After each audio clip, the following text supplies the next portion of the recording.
하나님이 오늘 우리에게 주신 말씀은 창세기 17장 15절에서 27절까지의 말씀입니다. 이 말씀을 한 절씩 교독하도록 하겠습니다. 하나님이 또 아브라함에게 이르시되 내 아내 사레는 이름을 사레라 하지 말고 사라라 하라. 내가 그에게 복을 주어 그가 내게 아들을 낳아주게 하며 내가 그에게 복을 주어 그를 여러 민족의 어머니가 되게 하리니 민족의 여러 왕이 그에게서 나리라. 아브라함이 엎드려 웃으며 마음속으로 이르되 100세 된 사람이 어찌 자식을 낳을까? 사라는 90세니 어찌 출산하리요 하고 아브라함이 이에 하나님께 아뢰되 이스마엘이나 하나님 앞에 살기를 원하나이다.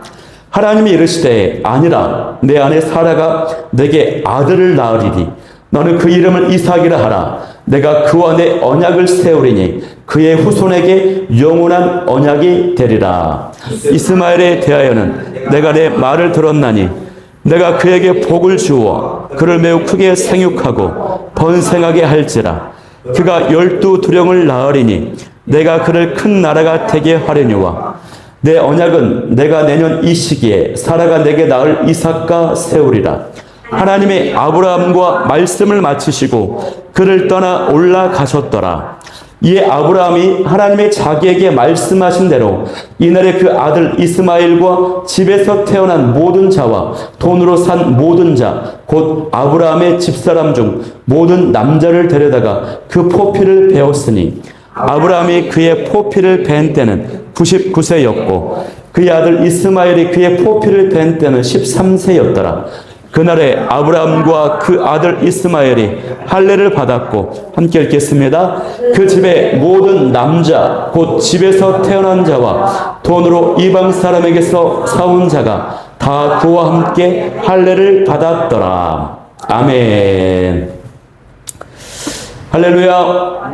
네, 오늘 말씀의 제목은 이 비웃음을 헛웃음을 참된 웃음으로 바꾸시는 하나님이라는 제목으로 오늘 말씀을 나누도록 하겠습니다.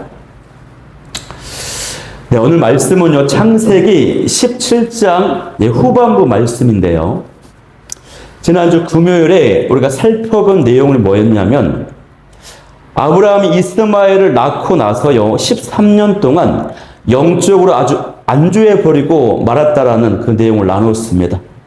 그 때문에 하나님께서도 상심하셔가지고 13년 동안 침묵하셨다고 했어요.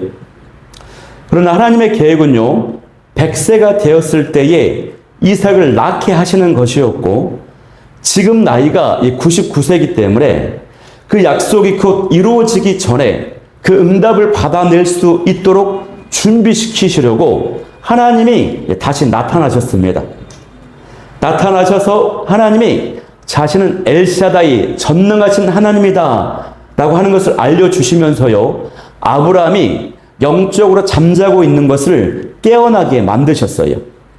또 이 언약의 말씀을 반복해서 선언하심으로 또 이름을 바꾸어 주시면서 아브라함의 그 정체성과 사명을 새롭게 하고 언약을 붙들게 만드셨습니다.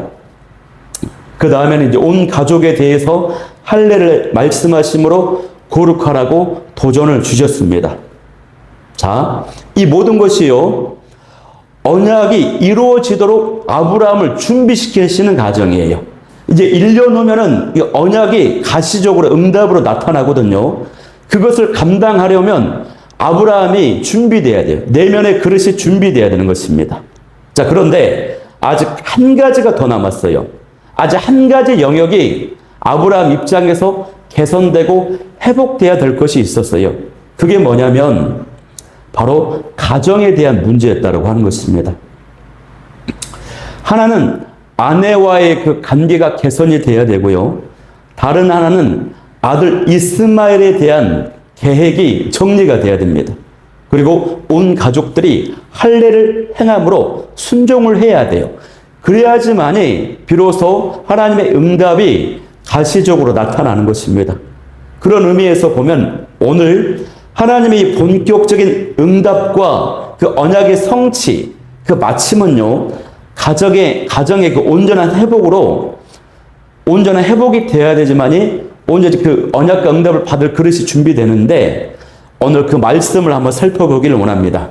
자, 오늘 본문에서요, 우리가 확인하게 되는 가정의 온전한 회복의 첫 단계가 뭐냐면 그것은 아브라함과 아내 사레의 관계가 회복되는 것입니다.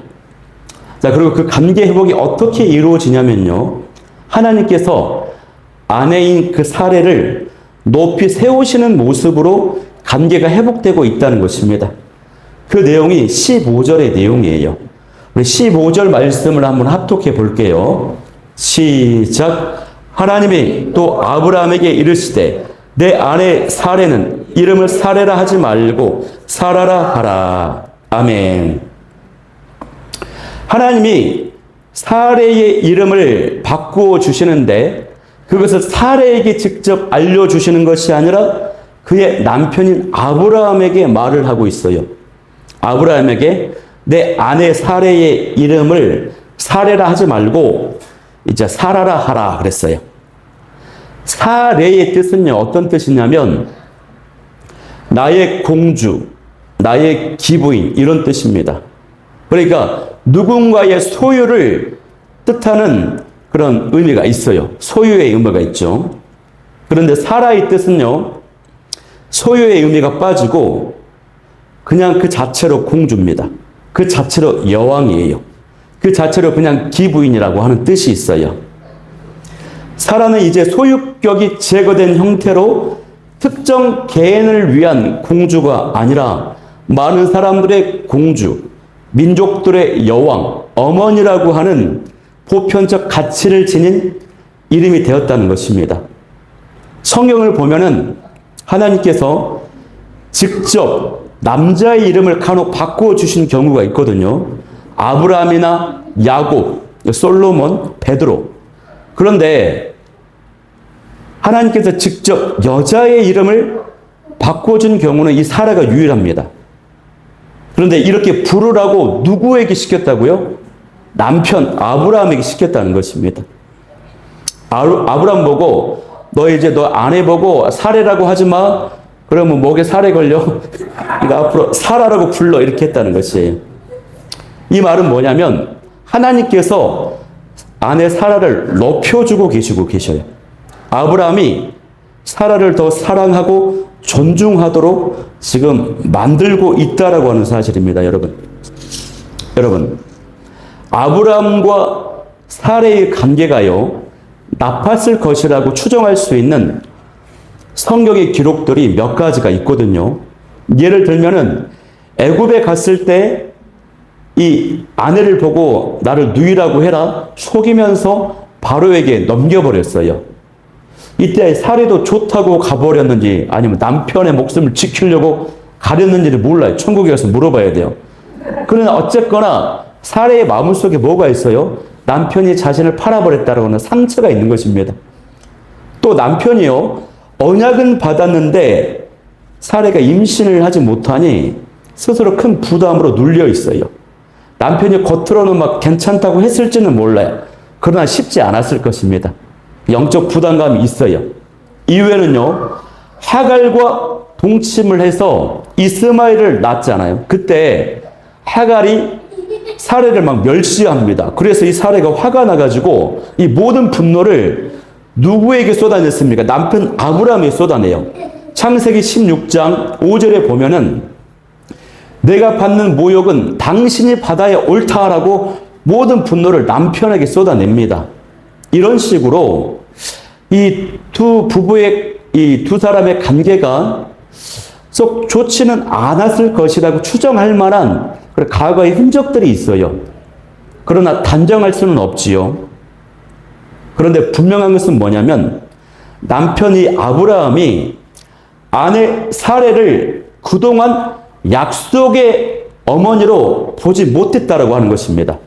하나님의 역사와 언약을 함께 이루어갈 중요한 동반자로 당사자로 여기지 않았다라고 하는 사실, 이것이 중요해요. 이것은요, 아브라함 스스로도 자신이 시간이 지나면 이 언약이 이루어질 것이라고 하는 100% 확신이 없었기 때문에 당연히 자신부터 그러니 아내를 그렇게 보는 것도 당연한 것인데, 당연한 것이죠. 그런데 그래서 하나님께서 사라의 이름을 바꿔주면서 아브라함이 아내를 바라보는 그 시선을 바꿔주는 것입니다. 그리고 16절 말씀을 통해서요, 이 아내를 향한 하나님의 계획이 무엇인지를 더 구체적으로 알려주고 계세요. 16절을 제가 읽어드릴게요. 내가 그에게 복을 주어 그가 내게 아들을 낳아주게 하며 내가 그에게 복을 주어 그를 여러 민족의 어머니가 되게 하리니 민족의 여러 왕이 그에게서 나리라. 아멘. 여러분, 우리는요, 이 16절의 9절에서 아주 중요한 것을 발견해야 되는데, 그건 뭐냐면, 이전까지 하나님은요, 아브라함에게 언약과 계획을 말씀해 주셨거든요. 여러 차례 말씀해 주셨거든요. 그런데 그 내용 중에는요, 아내 사레가 언약의 아들을 낳을 것이라고 하는 사실을 분명하게 명시적으로 한 번도 말씀하신 적이 없다라고 하는 사실이에요. 아브라함을 통해서 큰 민족이 될 것이다 라고 하는 것은 있었지만, 사레가 아이를 낳는다, 사레가 언약의 어머니다, 이런 말씀이 없어요. 그런데 오늘 본문에서 드디어 하나님이 아내 사레를 축복하신다. 하나님의 90세인 아내 사레가 아들을 낳게 하신다. 하나님이 아내 사레가 열국의 어머니다. 이것을 분명하게 지금 선언하고 있다라고 하는 사실입니다. 그렇기 때문에 아브라함아, 아내 사라를 기존처럼 대하지 말라. 내 아내는 너와 함께 언약을 함께 이룰 소중한 동반자이다. 그러니 관계를 회복하고 더 존중하고 더 사랑하고, 이런 의미도 지금 여기에 들어있는 것이에요. 어떤 남편들은요, 아내를 보고 나만 보고 무조건 따라오라고 그래요. 보니까 제가 조금 그런 성향이 있더라고요. 지난주에 우리 동역자 목사님들하고 2박 3일 이제 시간을 갔다 왔잖아요. 근데 이제 그 친구 목사님이 이제 있어요. 그 목사가 이제 아내에게 전화를 하는데 아침, 저녁으로 전화를 하더라고요. 저는 1박 2일 동안 딱 한 번밖에 안 했거든요. 전화를 해도 저는, 애들 잘 있어? 별일 없지? 응, 내일 갈게, 끊어버리는데, 그 친구 목사 통화하는 걸 제가 엿들어 보니까, 대화가 정말 부담스러울 정도로 서로 존댓말을 하더라고요. 그런데 이 존중과 애정이 묻어 있어요. 그 모습 보고, 이야, 우리 집이랑 참 다르구나 생각을 했습니다. 이틀 전에도 제가 아내랑 싸웠습니다. 크게 싸웠는데, 나는 아내에게 더 열심을 내달라고 요구를 하고, 우리 아내는 자녀 양육 등이 쉽지 않은 이해를 해달라고 요구를 하고, 그런데 제가 우리 아들내미들의 모습을 보니까 정말 아내가 이해가 되더라고요. 그래서 내가 미안하다라고 사과를 했어요. 그랬더니 우리 아내가 이후에 이제 아침 저녁으로 저를 보고 방긋방긋 웃어요. 진심 어린 사과를 했더니 이제 분위기가 달라져요. 잘하면 이게 돌아오는 것입니다. 이런 우스갯소리가 있지 않습니까? 젊었을 때 남편이 아내를 하도 많이 괴롭혔대요. 아내에게 구박도 하고 아내를 막 때리기도 힘들게 했어요. 시간이 흘러갔습니다. 나이가 들었어요. 나이가 들면은 호르몬 분비가 달라진다고 그래요. 남자들한테는 남성 호르몬이 사라지고 여자들한테는 남성 호르몬이 증가가 돼서, 그리고 남자는 쇠약해지고 여자는 더 강해진다는 것입니다. 이 부부가 70대가 되었습니다. 남편이 아내에게 물 한 잔 떠달라고 부탁을 했다가 아내한테 한 대 얻어맞았어요. 80세가 되었습니다. 같이 자고 있는데 남편이 먼저 눈을 떴다가 부드럽게 됐어요. 그랬더니 아내가 먼저 눈 떴다고 또 남편을 때려요. 90대가 되었는데 눈 감고 자고 있는데 숨 쉰다고, 숨소리가 크다고 또 남편이 얻어맞아요. 이 우스갯소리 들어보셨죠? 그러니까 잘해야 된다는 것이에요, 여러분. 그래서 오늘 이제 말씀을 제가 막 준비하고 이렇게 하는데, 말씀이 이제 아내들을 위한 말씀으로 이렇게 풀리더라고요. 남편들이 많이 들어야 되는데, 남편들이 우리 구지선 이렇게 안 오셨어요. 자, 다음에는 남편들을 위한 말씀이 또, 하나님께서 주실 줄 믿습니다. 자, 중요한 것은 뭐냐면, 하나님의 그 언약의 성취를 위해서요, 마지막으로 준비되어야 되는 것이 있는데, 그게 바로 가정의 준비라고 하는 것입니다. 그 첫 번째가 남편과 아내의 관계 회복, 하나됨이 이루어져야 된다는 것입니다. 그리고 그 핵심이 바로 뭐냐? 남편과 아내는 모두 하나님의 그 언약 안에 있는 중요한 동반자라고 하는 사실을 기억하는 것입니다, 여러분. 기독 가정도 그렇고요. 선배 목사님들이 목회를 하시다가 어려움을 겪게 되는 이유를 보면은 굉장히 많은 경우가 부부 사이에 대화도 하지 않고 목사님들이 앞만 보고 달려가다가 보니 어느새 돌아보니 아내 사모들의 몸도 마음도 완전히 무너져 버렸기 때문인 경우가 굉장히 많아요. 저와 여러분은 남편은 아내를, 아내는 남편을 하나님의 언약과 비전을 함께 이루어갈 소중한 동반자로 존중하며 사용할 수 있는 은혜가 있기를 축복합니다. 자, 그런데 이 엄청난 약속의 말을 듣고 난 이 아브라함의 반응이 참 재밌습니다. 17절인데요. 아브라함이 하나님이 말씀하실 때 굉장히 겸손한 모습으로 엎드려서 경배하는 자세로 지금 듣고 있어요. 외적으로 나타나는 몸의 모습은 넙죽 엎드렸습니다. 그런데 웃었다라고 돼 있어요. 웃었다. 진짜 기뻐서 웃은 것이 아니고 마음속에 이르되 어찌 100살이 되고 또 아내는 90세인데 아들을 출산하리요 했어요. 그렇기 때문에 이 웃음은 말도 안 된다라고 하는 비웃음, 헛웃음인 것입니다. 요즘 어린 세대들을 말만 따라 표현하면 뭡니까? 헐 하는 것입니다. 헐. 자, 우리는 여기서 이 겉과 속이 다른 아브라함의 이 모습을 보게 돼요. 성도도 마찬가지로 겉으로는 다 믿음의 사람처럼 말하고 엎드리고 예배 드리지만 속 중심으로는 하나님을 신뢰하지 못할 때가 있다는 것입니다. 아브라함의 이 웃음을요, 더 깊이 묵상을 해보면 어쩌면 아브라함은 하나님의 부르심을 받고 난 이후 25년 동안 아브라함이 온전한 믿음으로 살아온 것이 아니라 어쩌면 자기 신념으로 살아온 것은 아니었나 하는 생각까지 들게 하는 모습이에요. 비웃었기 때문에. 이 비웃음, 이 헛웃음, 이 웃음 때문에 아브라함의 믿음이 없었다라고 하는 것이 들통이 나고 마는 것입니다. 아브라함은요, 아무리 생각을 해봐도 자신의 지식이나 경험이나 환경이나 자연 법칙으로 봐도 아내의 출산하는 것은 불가능하다라고 하는 것입니다. 이처럼 결정적인 순간에 나의 믿음이 드러날 때가 있어요. 이처럼 나의 믿음이 자기 확신이나 신념에서 출발하면 그 한계는 드러나게 돼 있습니다. 그러나 이 믿음의 시작이요, 나로부터 내 안에서 시작하는 것이 아니라 하나님의 주시는 약속의 말씀에서 시작하고 신실하신 하나님의 성품에서 시작을 하면은 내 믿음은 견고해질 수가 있습니다. 그래서 우리가 이 믿음은요, 말씀을 자꾸 듣는 데서 자라난다라고 하는 것입니다. 아무리 믿음 좀 훌륭한 목사라고 해도 한 달, 두 달, 세 달 이상 말씀 듣지 않으면,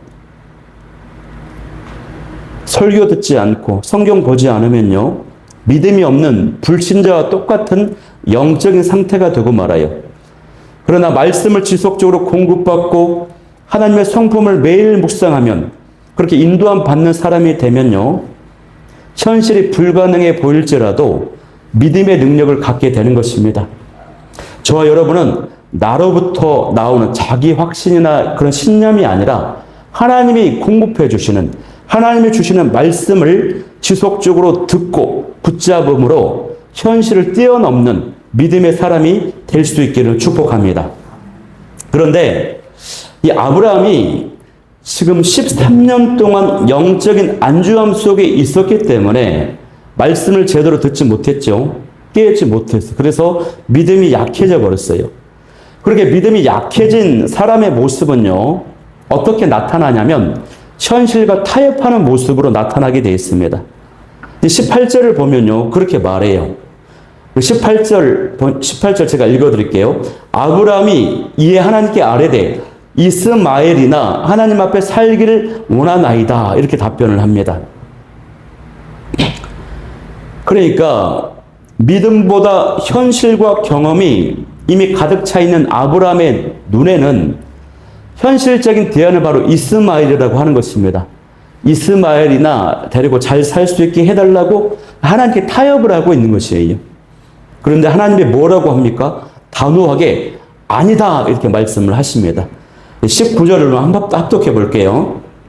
19절 시작. 하나님이 이르시되 아니라 내 아내 사라가 내게 아들을 낳으리니 너는 그 이름을 이삭이라 하라. 내가 그와 내 언약을 세우리니 그의 후손에게 영원한 언약이 되리라. 아멘. 하나님은 다시 한번 아브라함에게 사라의 몸에서 아들을 낳는다라고 말씀하세요. 심지어는 그 아들의 이름까지 지어주십니다. 그런데 그 이름이 뭐냐면 웃음이라고 하는 의미를 지닌 이삭이라고 하는 이름을 지으라는 것입니다. 즉 하나님께서는요, 아브라함의 그 비웃음과 헛된 웃음을 진정한 기쁨, 진정한 참된 웃음으로 바꾸어 주시겠다고 하는 것이에요. 아브라함은 하나님께서 단호하게 아니다라고 말씀하셨을 때 아마 정신이 번뜩 났을 거예요. 그리고 이후에 이삭을 출산하고 나서요, 그 이삭을 보면서 어떤 생각을 했겠습니까? 항상 자신이 비웃었었던 헛된 웃음을 지었었던 그때를 생각하면서 하나님은 정말 전능하신 하나님이셔 라고 하는 사실을 깨닫게 되었을 것이에요. 매 순간 그 사실을 묵상하게 되는 것입니다. 이처럼 하나님은요, 우리에게 어떤 것을 보고 항상 깨닫게 하는 그런 믿음을 갖게 하는 어떤 상징이나 선물, 표징, 흔적들을 우리에게 주신다는 것입니다. 우리가 그것을 보면요, 그 안에 담겨있는 의미를 다시 생각나게 돼요. 지나온 삶을 되돌아보면은 그런 상징, 그런 선물, 그런 흔적들이 다 있어요, 여러분. 저와 여러분에게. 저의 이 오른손 손등에 큰 흉터가 있거든요. 큰 흉터가 있는데 어떻게 다쳤냐면 어릴 적 초등학교 4학년 때 일입니다. 명절날이거든요. 명절에 친척들이 오시면은 어떻습니까? 용돈을 막 주잖아요. 친척이 용돈을 줘요. 그날 명절에도 친척이 오셔갖고 용돈을 주는데 위로 누나 2명이 있는데 나한테만 용돈을 주는 거예요. 내가 굉장히 좋아했어요. 그런데 첫째 누나하고 나하고 그때 당시 사이가 좋았고 둘째 누나하고 사이가 안 좋았어. 돈을 받고 좋으니까 첫째 누나랑 붙잡고 내가 첫째 누나랑 뭐 맛있는 거 사줄게 하면서 둘이 붙잡고 좋다고 펄쩍펄쩍 뛰었어요. 그러니까 옆에서 둘째 누나가 그 모습 보고 시기가 나는 거예요. 시샘이 나가지고 에이 하고 밀어버린 거예요. 이렇게. 제가 뒤로 떨어지면서 넘어졌는데 그 제 뒤에 이제 작은 방에 문이 있었어요. 문 밑에 이제 창문이 유리창이 있잖아요. 그걸 이제 손등을 쳐버렸어요. 긁어버렸어요. 그래가지고 이제 다쳤어요. 보니까 손등이 훌러덩하고 내려와요. 그래가지고 제가 이제 병원 빨리 가서 이제 깨매고 회복이 됐는데 저는 이제 이 손등만 보면 어떤 생각을 하게 되는 것입니까? 욕심 부리면 안 된다. 다른 사람 왕따시키면 안 된다. 이런 교훈이 되는 것이에요. 그러고 보니까 제가 발목에 아킬레스건 흉터도 있고 허리 디스크 수술한 허리 흉터도 있고 손등에도 흉터가 있더라고요. 제가 좀 흉터가 상처가 많아요. 그래서 제가 좋아하는 찬양이 아버지 볼 수 없는 상처 만지시네. 이 찬양이 너무 좋아요. 여러분 누구나 돌아보면 이런 상징과 흔적들이 있습니다. 그런데 가장 대표적인 상징이 뭐냐면 자녀들입니다. 자녀들. 예를 들면 불임인데 자녀를 낳았어요. 이를 통해서 하나님의 사랑과 언약과 우리 가정을 향한 분명한 계획이 있다라고 하는 것을 깨닫게 되는 것입니다. 또 어떤 경우는 자녀가 사고로 죽다가 살아났어요. 그 자체로도 큰 의미가 담긴 상징적인 사건이에요. 저희 가정도 돌아보니까 정말 지쳐 있었을 때 첫째를 갖게 됐어요. 그래서 웃을 수가 있었어요. 둘째는 더 극적인 상황이었는데 이 둘째를 통해서 저는 우리 가정을 향한 하나님의 특별한 사랑하심과 그 능력을 매우 많이 느끼게 됐습니다. 그리고 그러한 교훈, 그러한 흔적이 담긴 최고의 상징과 선물이 뭡니까? 바로 예수님의 십자가라고 할 수 있어요. 그렇기 때문에 여러분, 우리가 지난날 내게 주셨던 그 영적인 의미가 담긴 그런 상징이, 그런 흔적이 무엇가 있는지를 한번 떠올려 보세요. 그리고 또 십자가를 집중해 보시면서 나를 향한 하나님의 특별한 사랑과 은혜를 선명하게 느낄 수 있는 저와 여러분이 되기를 소망합니다. 참고적으로 성경을 보면은 하나님께서 시대마다 인간이 언약을 기억할 수 있도록, 또 하나님의 어떤 분인지를 기억할 수 있도록 어떤 상징이나 흔적들을 남기신 것들이 굉장히 많거든요. 오늘 본문에 나오는 할례도 마찬가지고요. 또 창세기 9장에 보면은 또 대표적인 게 하늘에 뜨는 무지개입니다. 무지개.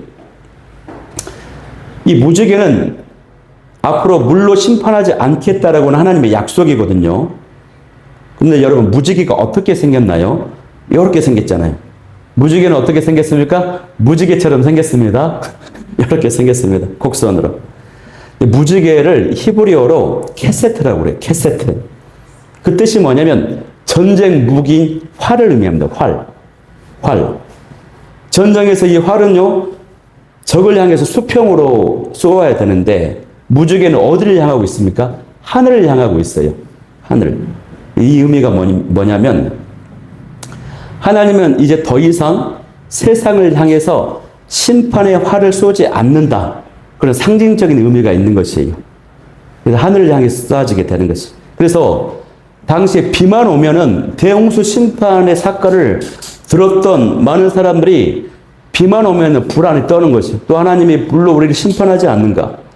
그런데 비가 온 뒤에 어떻습니까? 무지개가 찬란하게 뜨는 것입니다. 그 방향이 하늘을 향해 있어요.